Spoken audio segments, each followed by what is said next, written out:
કલકત્તામાં medical કોલેજની resident તબીબ પર રેપ આચર્યા બાદ હત્યા કરવાની ઘટના બાદ રેસિડેન્ટ તબીબો હડતાળ પર ઉતરી ગયા હતા।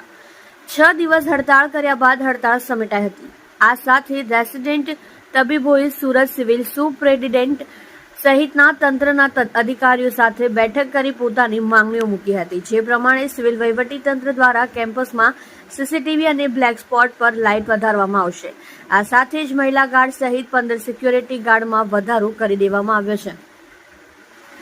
સુરત સિવિલ હોસ્પિટલના આરએમઓ કેતન નાયકે જણાવ્યું હતું કે રેસિડેન્ટ તબીબોની હડતાળ હતી તે કલકત્તામાં બનેલી જઘન્ય અપરાધ રેસિડેન્ટ તબીબ પર તેના આધારે આખા ભારત અને ગુજરાતમાં પણ મેડિકલ કોલેજના રેસિડેન્ટ તબીબો હડતાળ પર હતા। સુઓ મોટો દ્વારા સુપ્રીમ કોર્ટ દ્વારા જે રીતે અર્જન્ટ લેવામાં આવી અને જે જજમેન્ટની કામગીરી શરૂ કરવામાં આવી હતી, જેથી હડતાળ પાછી ખેંચવાનું શરૂ થયું હતું। રેસિડેન્ટ તબીબો દ્વારા ગુજરાતમાં પણ હડતાળ પરત ખેંચવામાં આવી હતી, જો કે જે લોકલ સમસ્યાઓ હતી તે સિવિલ હોસ્પિટલ વહીવટીતંત્ર દ્વારા જે સોલ્વ થઈ શકે તેના પર ઝડપથી કામગીરી કરવામાં આવી છે। રેસિડેન્ટ તબીબો અને હોસ્પિટલ તંત્ર વચ્ચે બેઠક મળી હતી। તબીબોની માંગ પ્રમાણે સીસીટીવી કેમેરા સિક્યુરિટી ગાર્ડમાં વધારો માંગ્યો હતો। અમારી મર્યાદામાં 10% વધારો કરી શકાય તેમ હોવાથી 15 સિક્યુરિટી ગાર્ડ વધારવામાં આવ્યા છે। આ સિક્યુરિટી ગાર્ડ ટ્રોમા સેન્ટર અને કિડની બિલ્ડિંગમાં નવા વોર્ડ શરૂ થાય તેમાં રાઉન્ડ ધ ક્લોક રાખવામાં આવ્યા છે। સીસીટીવી બાબતે રેસિડેન્ટ તબીબોને કહેવામાં આવ્યું છે કે 4 થી 5 જેટલા તબીબો દ્વારા સિક્યુરિટી ઓફિસ સાથે સર્વે કરી જે જગ્યા પર સીસીટીવી કેમેરાની જરૂર હોય ત્યાં સીસીટીવી મૂકવા માટે સુપ્રિન્ટેન્ડન્ટ દ્વારા લીલી ઝંડી આપવામાં આવી છે। આ સાથે રેસિડેન્ટ તબીબની માંગણી હતી કે રાત્રે હોસ્ટેલથી હોસ્પિટલ આવવા માટે રસ્તા વચ્ચે બ્લેક સ્પોટ હોય છે, જ્યાં અંધારું હોય છે। આવા બ્લેક સ્પોટ શોધીને પીઆઈયુના ઇલેક્ટ્રિક વિભાગના એન્જિનિયરો અને સિવિલ વિભાગના એન્જિનિયરો બેઠકમાં હાજર હતા। તેમણે 2 દિવસોમાં સોલ્યુશન કરવામાં આવે તેમ જણાવવામાં આવ્યું હતું। આ સાથે મહિલા રેસિડેન્ટ તબીબો માટે વોર્ડમાં નાઇટ ડ્યુટી દરમિયાન અલગ રૂમની માંગ કરવામાં આવી હતી। અમુક વિભાગમાં અલગ રૂમ છે, જ્યારે અમુક વિભાગોમાં નથી, ત્યારે પીઆઈયુ દ્વારા પાર્ટીશન કે અલગ વ્યવસ્થા કરવામાં આવશે તેની ખાતરી આપવામાં આવી હતી। દર્દીઓની સેવાઓ ખોરંભે ન પડે તેનો વિશ્વાસ આપ્યો હતો। સિવિલ તંત્ર દ્વારા રેસિડેન્ટ તબીબોની માંગણીઓ ઝડપથી પૂર્ણ કરવામાં આવે તેની ખાતરી આપી હતી। રેસિડેન્ટ તબીબોના સીસીટીવી વધારાની માંગણીને લઈને આજે સવારથી સીસીટીવીનો સર્વે શરૂ કરી દેવામાં આવ્યો છે। અત્યાર સુધીમાં 48 જેટલા સીસીટીવી લગાવવા પડે તેવી શક્યતા છે।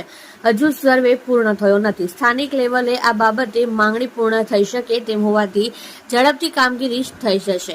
સુરત સિવિલ હોસ્પિટલની 3 બિલ્ડિંગમાં કુલ 600 થી વધુ કેમેરા છે, જ્યારે 167 સિક્યુરિટી ગાર્ડ છે, જેમાં 15 સિક્યુરિટી ગાર્ડ વધારવામાં આવ્યા છે। સત્ય માટે હંમેશા સત્યની સાથે જોડાઈ રહો। આર સુરત ન્યૂઝ ચેનલની સાથે।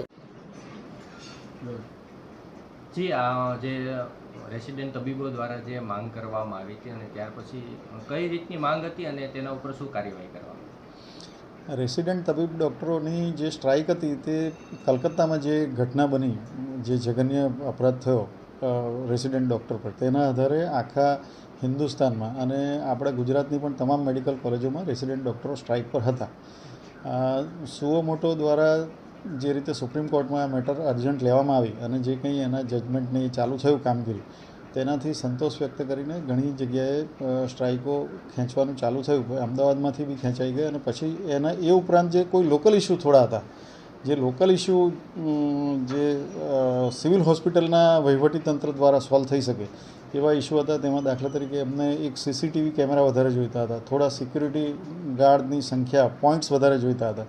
તો અમારી મર્યાદામાં 10% સુધી લઈ શકાય બેઝ પર 15 સિક્યુરિટી ગાર્ડ અર્જન્ટ વધારવાનો આદેશ કર્યો, જે ટ્રોમા સેન્ટર અને કિડની બિલ્ડિંગમાં જે નવા વોર્ડો ચાલુ છે એમાં રાઉન્ડ ધી ક્લોક રાખવામાં આવશે।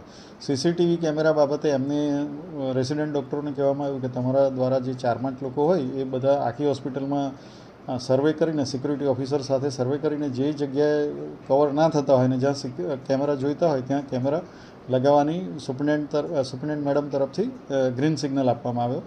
અને જ્યાં એમની એક બીજી ડિમાન્ડ હતી કે અમુક જગ્યાએ રાત્રે આવવામાં અંધારું હોય છે, બ્લેક સ્પોટ હોય છે આપણે કેમ્પસમાં પણ હોસ્ટેલથી અહીંયા આવવા માટે, તો એ પણ તમામ આઈડેન્ટિફાઈ કરીને પીઆઈયુના ઇલેક્ટ્રિક વિભાગના એન્જિનિયરો અને સિવિલ વિભાગના એન્જિનિયરો પણ ઉપસ્થિત હતા બેઠકમાં અને એમના દ્વારા કહેવામાં આવ્યું કે વિધિન 2-3 ડેઝ આ બધું જ કવરઅપ કરવામાં આવશે। તદુપરાંત એમને ફિમેલ રેસિડેન્ટ ડૉક્ટર માટે વોર્ડમાં નાઇટ ડ્યુટી માટે અલાયદા રૂમની વ્યવસ્થા બાબતની માંગણી કરી તો અમુક વિભાગોમાં હતા અને અમુક વિભાગોમાં નહોતા. જ્યાં જ્યાં નથી તેનું પીઆઈયુ દ્વારા પાર્ટીશન કરીને કેવી રીતે પણ એક ફિમેલ માટે અલગથી વ્યવસ્થા કરવામાં આવશે એવી ખાતરી આપવામાં આવી. એટલે એમને સંતોષ વ્યક્ત કરી અને પછી દર્દીની સેવાઓ ખોરંભે ન પડે એ હેતુથી, ઉમદા હેતુથી સ્ટ્રાઇક વિડ્રો કરી અને વહીવટી તંત્રમાં વિશ્વાસ વ્યક્ત કરી અને જે કંઈ માંગણી છે તે અમે ઝડપથી ફૂલફિલ કરવા માટે વહીવટી તંત્ર તરફથી ખાતરી આપવામાં આવી. સિવિલ હોસ્પિટલ તંત્ર દ્વારા કોઈ સીસીટીવીને કે એને લઈને કોઈ સર્વે કરવામાં આવ્યું છે? સર્વે ચાલુ જ છે હાલ. અત્યાર સુધીમાં 48 કેમેરાની વાત છે. હજુ સર્વે પૂરો થયો નથી. જે કંઈ કરવા યોગ્ય હશે તે લોકો સ્થાનિક કક્ષાએ આ થઈ શકે એમ છે, જે થઈ જશે. અત્યારે સુરત સિવિલ હોસ્પિટલના આખા કેમ્પસમાં કેટલા સીસીટીવી છે અને કેટલા સિક્યુરિટી ગાર્ડ?